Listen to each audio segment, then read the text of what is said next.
आज लोकसभा में प्रियंका गांधी ने मोदी सरकार पर जमकर हमला बोला। अडानी से भेष बदलने वाले राजा तक कई मुद्दों का जिक्र कर मोदी सरकार को घेरा। चर्चा के दौरान प्रियंका गांधी ने सत्ता पक्ष पर जमकर प्रहार किया। इस दौरान राहुल गांधी अपनी बहन की हौसला अफजाई करते नजर आए। प्रियंका गांधी ने ये कहती नजर आई कि देश भय से नहीं साहस से चलेगा। आप बैलेट पर चुनाव कीजिए, दूध का दूध पानी का पानी हो जाएगा। नमस्कार, आप देख रहे हैं न्यूज मंडी और मैं हूं आपके साथ नंदिनी भारद्वाज। आपको दिखाते हैं हम आज प्रियंका गांधी संसद में किन किन मुद्दों को प्राथमिकता के साथ सरकार के सामने रखती नजर आई। लोकसभा में पहली बार प्रियंका गांधी का ये भाषण आपको जरूर सुनना चाहिए। 13 दिसंबर को संसद की सुरक्षा के लिए शहीद हुए उनके प्रति मैं श्रद्धांजलि व्यक्त करना चाहती हूँ। महोदय, हजारों साल पुरानी हमारी देश की धर्म की एक पुरानी परंपरा रही है। ये परंपरा संवाद, चर्चा की रही है। एक गौरवशाली परंपरा है जो दर्शन ग्रंथों में, वेदों में, उपनिषदों में दिखती है। वाद विवाद और संवाद की हमारी पुरानी संस्कृति है। अलग अलग धर्मों में भी, इस्लाम में, सूफियों में, बौद्ध धर्म में, जैन धर्म में, सिख धर्म में भी ये वाद संवाद, ये चर्चा बहस, इसकी संस्कृति रही है। इसी परंपरा से उभरा हमारा स्वतंत्रता संग्राम। हमारा स्वतंत्रता संग्राम विश्व में एक अनोखा संग्राम था, एक अनोखी लड़ाई थी जो अहिंसा और सत्य पर आधारित थी। ये वाद संवाद की जो परंपरा है, इसको इस संग्राम ने आगे कैसे बढ़ाया? क्योंकि ये जो संग्राम था, ये जो लड़ाई थी हमारी आज़ादी के लिए, एक बेहद लोकतांत्रिक लड़ाई थी। इसमें देश के किसान, देश के जवान, देश के मजदूर, देश के अधिवक्ता, देश के बुद्धिजीवी, चाहे किसी भी जाति के हो, चाहे किसी भी धर्म के हों, चाहे किसी भी भाषा को बोलते हों, सब इस स्वतंत्रता संग्राम में शामिल हुए। सब ने हमारे देश की आज़ादी की लड़ाई लड़ी।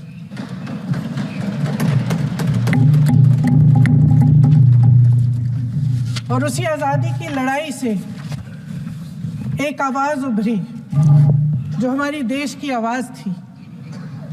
वो आवाज़ ही आज हमारा संविधान है। साहस की आवाज़ थी, हमारी आज़ादी की आवाज़ थी, और उसी की गूंज ने हमारे संविधान को लिखा और बनाया। ये सिर्फ एक दस्तावेज नहीं है। बाबा साहेब अम्बेडकर, मौलाना आज़ाद जी, राजगोपालाचारी जी और जवाहरलाल नेहरू जी और उस समय के तमाम नेता, जैसे आपने कहा, इस संविधान को बनाने की जो कार्य में सालों के लिए जुटे रहे। हमारा संविधान इंसाफ, उम्मीद, अभिव्यक्ति और आकांक्षा की वो ज्योत है जो हर हिंदुस्तानी के दिल में जलती है। अध्यक्ष महोदय, इस ज्योत ने हर एक भारतीय को ये पहचानने की शक्ति दी कि उसे न्याय मिलने का अधिकार है, कि उसमें अपने अधिकारों के लिए आवाज़ उठाने की क्षमता है, कि जब वो आवाज़ उठाएगा तो सत्ता को उसके सामने झुकना पड़ेगा। इस संविधान ने हर एक देशवासी को ये अधिकार दिया कि वो सरकार बना भी सकता है और सरकार बदल भी सकता है। ये ज्योत जो हर हिंदुस्तानी के दिल में जलती है, उसने हर हिंदुस्तानी को ये विश्वास दिया कि देश की संपत्ति में देश की दौलत में, संसाधनों में उसका भी हिस्सा है, कि उसे एक सुरक्षित भविष्य की उम्मीद का अधिकार है, कि देश बनाने में भी उसकी भागीदारी है। उम्मीद और आशा की ये ज्योत मैंने देश के कोने कोने में खुद देखी है। उन्नाव में मैं एक रेप पीड़िता के घर गई, उसे जलाकर मार डाला था। वो शायद 20-21 साल की होगी। हम सब के बच्चे हैं। हम सोच सकते हैं कि अगर हमारी बेटी के साथ बार बार बलात्कार हुआ और फिर जब वो अपनी लड़ाई लड़ने के लिए गई तो उसको जलाकर मार डाला गया होता तो हम पर क्या बीतती। मैं उस बच्ची के पिता से मिली। उसके खेत जलाए गए थे, उसके भाइयों को पीटा गया था, उसके पिता को बाहर से घर के बाहर घसीट कर मारा गया था। उस पिता ने मुझे बताया कि बेटी, मुझे न्याय चाहिए। मेरी बेटी अपने एफआईआर को दर्ज करने के लिए जब जिले में गई तो उसको मना किया गया। अगले जिले में जाना पड़ा उसे। वो रोज सुबह 6 बजे उठकर तैयार होकर अकेली अपने मुकदमे को लड़ने के लिए अगले जिले में ट्रेन से जाती थी। उसके पिता ने मुझे कहा कि मैंने उससे कहा, बेटी अकेले मत जाओ, छोड़ दो ये लड़ाई।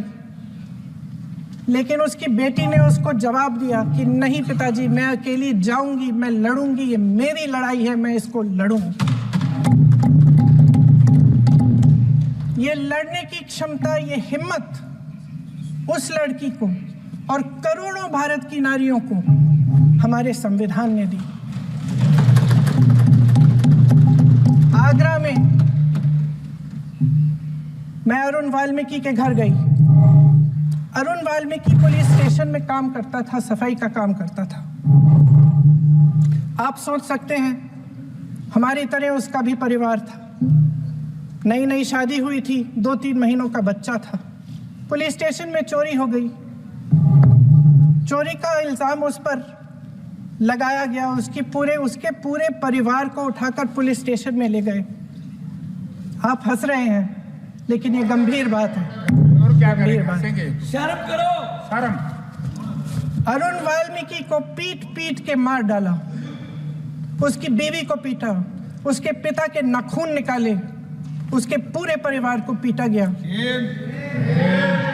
जब मैं उस जवान महिला से मिलने गई जो अभी अभी विधवा हुई थी, तो उसने मुझे कहा कि दीदी, हमें सिर्फ एक चीज चाहिए, हमें न्याय चाहिए और हम इस न्याय के लिए लड़ते रहेंगे, चाहे कुछ भी हो जाए।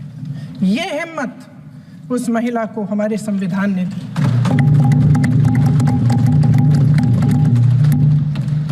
संभल के कुछ लोग आए थे हमसे मिलने जो मृतकों के परिवार के सदस्य थे। उसमें 2 बच्चे थे, अदनान और उजैर। आप सुनिए। उसमें 2 बच्चे थे, अदनान और उजैर। एक बच्चा मेरे बच्चे की उम्र का है, दूसरा उससे छोटा 17 साल का है। दर्जी के बेटे थे। दर्जी का एक ही सपना था कि वो अपने बेटों को पढ़ाएगा, लिखाएगा। एक बेटा डॉक्टर बनेगा, एक बेटा भी सफल होगा दूसरा बेटा भी अपने जीवन में सफल होगा। उनके पिताजी हर रोज उनको स्कूल छोड़ते थे। उस दिन भी स्कूल छोड़ने के बाद अपनी दुकान में चले गए। उन्हें पता नहीं था कि विवाद हो रहा है।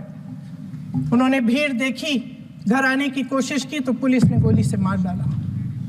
वो 17 साल का बच्चा अदनान मुझसे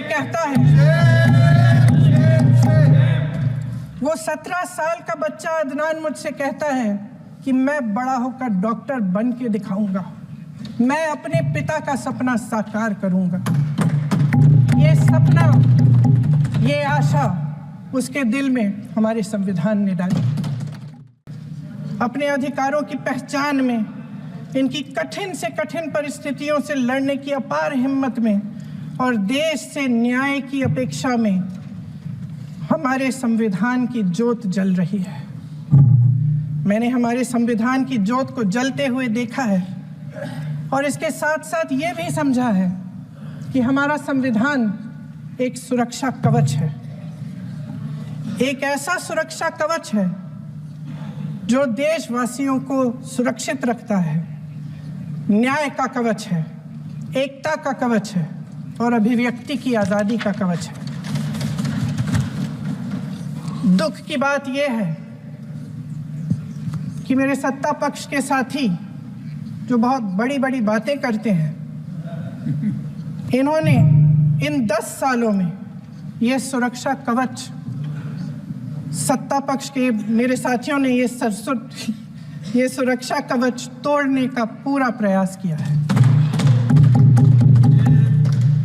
संविधान में सामाजिक, आर्थिक और राजनीतिक न्याय का वादा है। ये वादा एक सुरक्षा कवच है जिसको तोड़ने का काम शुरू हो चुका है। लैटरल एंट्री और निजीकरण के जरिए ये सरकार आरक्षण को कमजोर करने का काम कर रही है।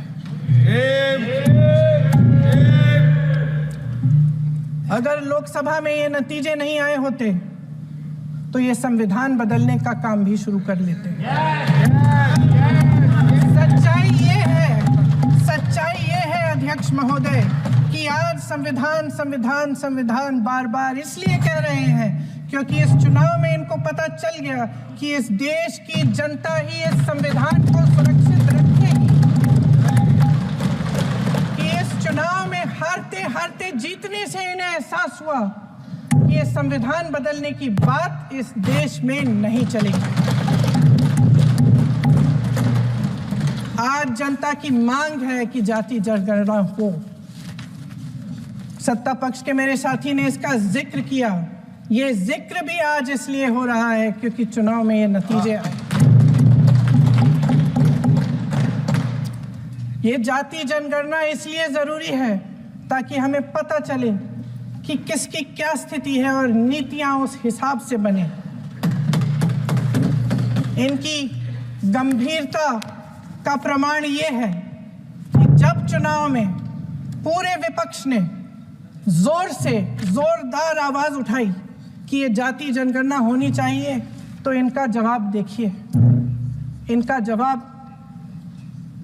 भैंस भाग भैंस चुरा लेंगे, मंगलसूत्र चुरा लेंगे, इनका ये जवाब था। ये गंभीरता है इनकी जाति जनगणना पर। महोदय, हमारे संविधान ने आर्थिक न्याय की नींव डाली, किसानों, गरीबों और को जमीन बांटी, भूमि सुधार किया, जिसका नाम लेने से कभी कभी आप झिझकते हैं और कभी कभी उनका नाम धड़ाधड़ इस्तेमाल किया जाता है अपने आप को बचाने के लिए। उन्होंने HAL, BHEL, SAL, GAIL, ONGC, NTPC, railways, IIT, IIM, oil refinery,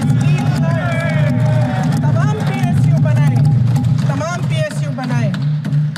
अध्यक्ष महोदय, उनका नाम पुस्तकों से मिटाया जा सकता है, उनका नाम भाषणों से मिटाया जा सकता है, लेकिन जो उनकी भूमिका रही इस देश की आज़ादी के लिए और इस देश के निर्माण के लिए, वो इस देश में से कभी मिटाया नहीं जा सकता। 75 सालों में जनता का भरोसा रहा कि नीतियां बनेंगी तो जनता की भलाई के लिए बनेंगी। जल जंगल जमीन का अधिकार मिला आदिवासी भाई बहनों को। इंदिरा जी ने बैंकों का राष्ट्रीयकरण करवाया, खदानों का राष्ट्रीयकरण कराया। कांग्रेस और यूपीए की सरकारों में शिक्षा का, भोजन का अधिकार मिला। 75 सालों में जनता का भरोसा मिला। पहले संसद चलती थी तो जनता की उम्मीद होती थी कि सरकार महंगाई और बेरोजगारी पर चर्चा करेगी, कोई उपाय निकालेगी, कोई रास्ता निकालेगी। लोग मानते थे कि अगर कोई नई आर्थिक नीति बनेगी तो देश की अर्थव्यवस्था को मजबूत बनाने के लिए बनेगी, तो भारतीय बाजार को मजबूत बनाने के लिए बनेगी, उनके भविष्य को मजबूत बनाने के लिए बनेगी।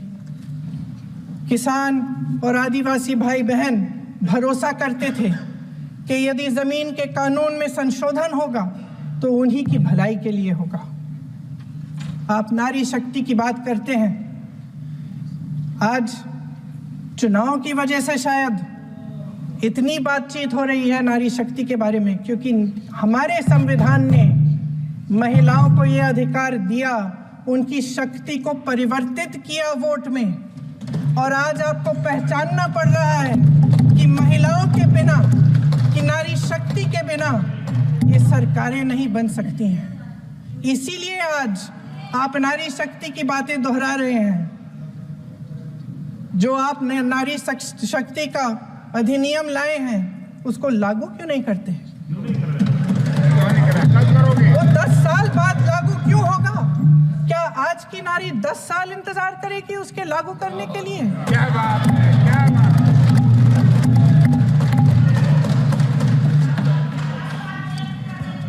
आज संसद में बैठे हुए सत्ता पक्ष के मेरे साथी ज्यादा से ज्यादा अतीत की बातें करते हैं।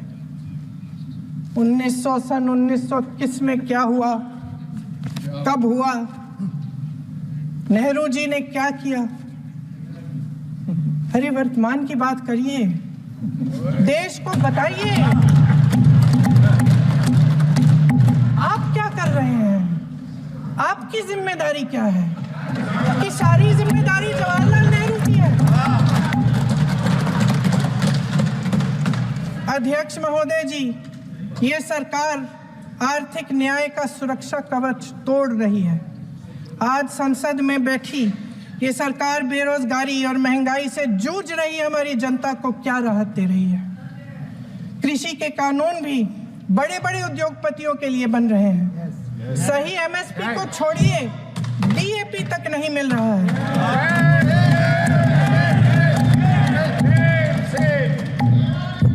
वायनाड से लेकर ललितपुर तक इस देश का किसान रो रहा है। आपदा आती है तो उसको कोई राहत नहीं मिलती। भगवान भरोसे है आज इस देश का किसान, उसको छोड़ दिया गया है। आज हिमाचल में देखिए, जितने भी कानून बने हैं वो सब बड़े बड़े उद्योगपतियों के लिए बन रहे हैं। हिमाचल में जो सेब उगता था उसके जो छोटे छोटे किसान हैं वह रो रहे हैं, क्योंकि एक व्यक्ति के लिए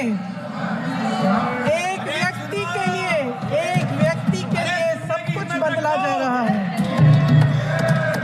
सुनने की हिम्मत रखो।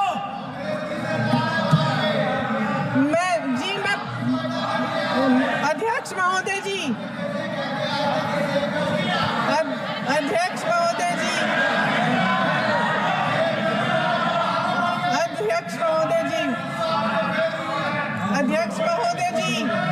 अडानी जी को सारे कोल्ड स्टोरेज प्रदेश की सरकार ने नहीं दिए। अडानी जी को सारे कोल्ड स्टोरेज आपकी सरकार ने दिए। देश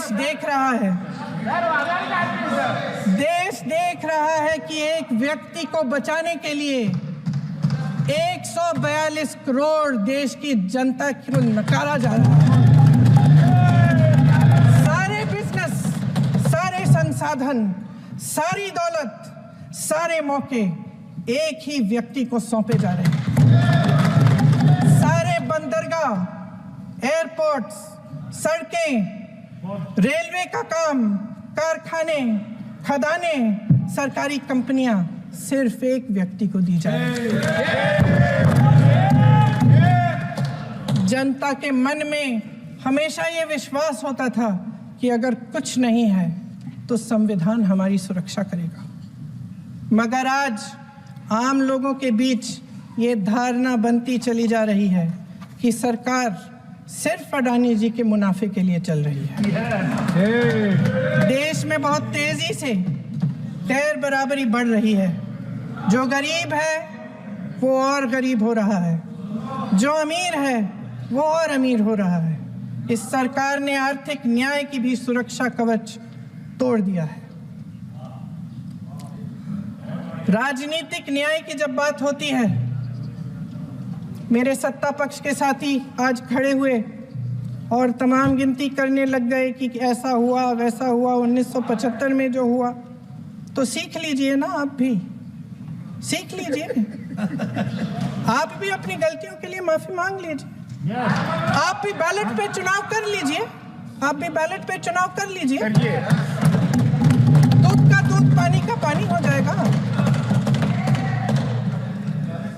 आप राजनीतिक न्याय की बात करते हैं, सरकारों को पैसों के बल पर गिरा देते हैं।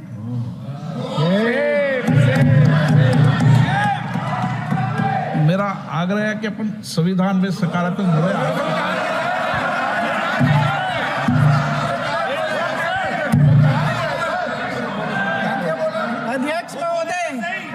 अध्यक्ष महोदय, सत्ता पक्ष के हमारे साथी ने एक उदाहरण दिया उत्तर प्रदेश की सरकार का, तो मैं भी एक उदाहरण दे देती हूँ महाराष्ट्र की सरकार का। मैं भी एक उदाहरण दे देती हूँ हिमाचल की सरकार को तोड़ने की कोशिश किसने की? पैसों के बल पे की गोवा की सरकार। तमाम उदाहरण है। क्या ये सरकारें जनता ने नहीं चुनी थी? क्या संविधान इन पर लागू नहीं था? पूरी देश की जनता जानती है कि इनका हंसती है, जानती है कि इनके यहाँ तो वॉशिंग मशीन है।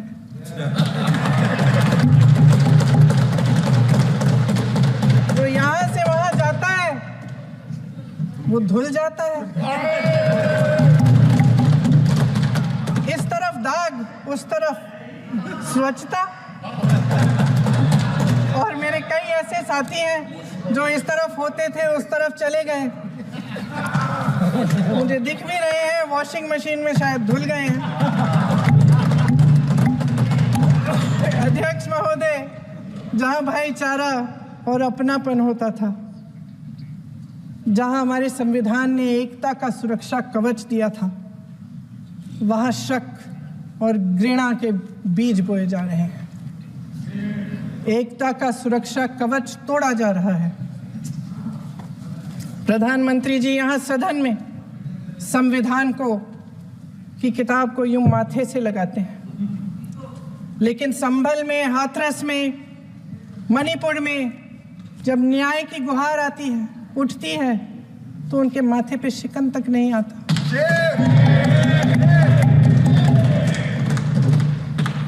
शायद समझ नहीं पाए हैं कि भारत का संविधान संघ का विधान नहीं है।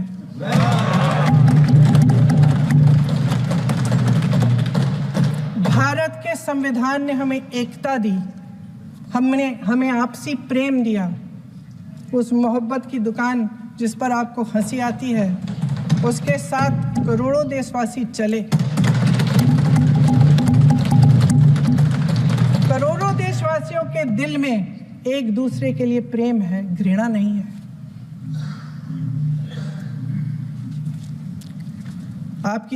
इनकी जो विभाजनकारी नीतियां हैं, उसका नतीजा हम रोज देखते हैं।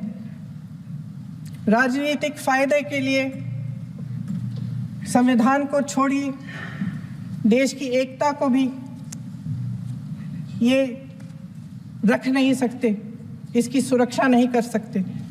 हमने संभल में देखा, मणिपुर में देखा। दरअसल इनका कहना है कि अलग अलग इस देश के अलग अलग हिस्से हैं। कैमरा। लेकिन हमारा संविधान कहता है कि ये देश एक है और ये देश एक रहेगा। जहां खुला विवाद होता था, अभिव्यक्ति का सुरक्षा कवच होता था, इन्होंने भय का माहौल पैदा किया है। सत्ता पक्ष के मेरे साथी अक्सर 75 सालों की बात करते हैं, लेकिन इन 75 सालों में ये उम्मीद, आशा, ये अभिव्यक्ति की ज्योति कभी थमी नहीं, कभी बुझी नहीं। इस देश की जनता ने खुलकर आलोचना की, निडर होकर धरने किए, प्रदर्शन किए, जब जब जनता नाराज हुई तब तब सत्ता को ललकारा, उसे चेतावनी दी, बड़े से बड़े नेताओं को कटघरे में खड़ा किया, उनसे जवाब मांगा, न्याय मांगा। इस देश के छोटे छोटे से नुक्कड़ की दुकानों में, चाय की दुकानों में, इस देश के घरों में, गलियों में, मोहल्लों में, अखबारों में, प्रकाशन घरों में, न्यायपालिकाओं में चर्चा कभी बंद नहीं हुई। लेकिन आज ये माहौल नहीं है। आज जनता को सच बोलने से डराया जाता है, धमकाया जाता है। पत्रकार हो या विपक्ष का नेता हो या किसी यूनिवर्सिटी का प्रोफेसर हो, छात्र संघ हो या कर्मचारियों का संगठन हो, सबका मुंह बंद कराया जाता है। किसी पे ईडी, किसी पे सीबीआई, किसी पे इनकम टैक्स, फर्जी मुकदमे लगवाए जाते हैं, जेल में डाल दिया जाता है, विपक्षी नेताओं को जेल में डाल दिया जाता है, उनको सताया जाता है। किसी को नहीं छोड़ा इस सरकार ने। देशद्रोही कह के उत्तर प्रदेश में मुझे याद है कुछ अध्यापिकाएं प्रदर्शन कर रही थी, उन पर मुकदमा डाल दिया देशद्रोही का, उन्हें देशद्रोही कह दिया। इन्होंने देश का पूरा माहौल भय से भर दिया है। इनकी मीडिया की मशीन झूठ फैलाती है, तरह तरह के आरोप लगाती है, और शायद वह भी भय में ही है। महोदय, मैं इस सदन को याद दिलाना चाहती हूँ कि ऐसा डर का माहौल देश में अंग्रेजों के राज में था। जब इस तरफ बैठे हुए गांधी की विचारधारा वाले लोग आज़ादी की लड़ाई लड़ रहे थे और उस तरफ वाली विचारधारा वाले लोग भय में रहकर अंग्रेजों के साथ साठ-गांठ कर रहे थे। लेकिन अध्यक्ष महोदय, भय का भी अपना स्वभाव होता है। भय फैलाने वाले हमेशा भय का खुद शिकार बन जाते हैं। ये प्रकृति का नियम है। आज इनकी भी यही हालत हो गई है। भय फैलाने के इतने आदी हो गए हैं कि खुद भय में रहने वाले हैं। चर्चा से डरते हैं, आलोचना से घबराते हैं। कई दिनों से हम मांग रहे हैं कि चर्चा करिए,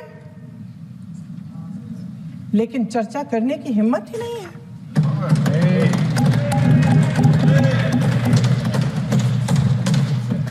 एक कहानी होती थी अध्यक्ष महोदय, शायद बचपन में आपने भी सुनी होगी। राजा भेष बदलकर बाजार में आलोचना सुनने जाता था। ये सुनने जाता था कि प्रजा मेरे बारे में क्या कह रही है, मैं सही रास्ते पे चल रहा हूं कि नहीं। लेकिन आज का राजा, भेष तो बदलते हैं आज के राजा, शौक तो है उनको भेष बदलने का, लेकिन न जनता के बीच जाने की हिम्मत है और ना आलोचना सुनने की। महोदय, मैं तो सदन में नहीं हूं।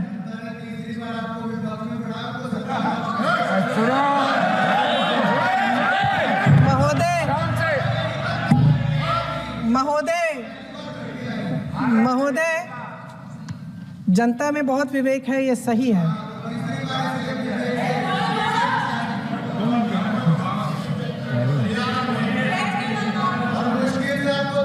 अच्छा महोदय, मैं सदन में नहीं हूँ, कुछ हाँ ठीक है, मैं सदन में नहीं हूँ, मात्र 15 दिनों से आ रही हूँ। लेकिन मुझे ताज्जुब होता है कि इन 15 दिनों में इतनी बड़े इश्यूज हैं, इतनी बड़ी बातें हैं, प्रधानमंत्री जी मात्र एक दिन के लिए शायद 10 मिनट के लिए दिखे हैं सब।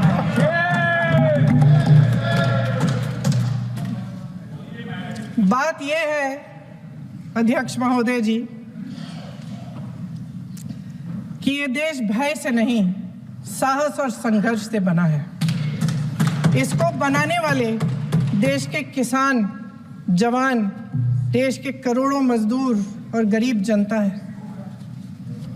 संविधान इनको साहस देता है। मेहनती मिडिल क्लास है और इस देश के जो करोड़ों देशवासी हैं, जो रोजाना भयंकर परिस्थितियों का सामना करते हैं उनको साहस देता है। वायनाड में जो आपदा आई उसमें एक छोटा लड़का था 17 साल का। 6 घंटों के लिए उसने अपनी माँ को बचाने की कोशिश की। 6 घंटों के लिए आप सोच सकते हैं कि अगर नदी की धारा बह रही है, नाराज है, आप अपनी माँ को पकड़े हो, 6 घंटों के लिए पकड़े रखते हो कि मेरी माँ बच जाएगी और अंत में वो माँ भी बह जाती है। उस लड़के का साहस, उन महिलाओं का साहस जो पीड़ित हैं लेकिन फिर भी अपनी लड़ाई लड़ रहे हैं, उन संभल के बच्चों का साहस जिनके पिताजी अभी अभी गुजर गए लेकिन फिर भी उनके सपनों को साकार करने की हिम्मत है, उनका साहस है, वो साहस इस संविधान ने दिया है।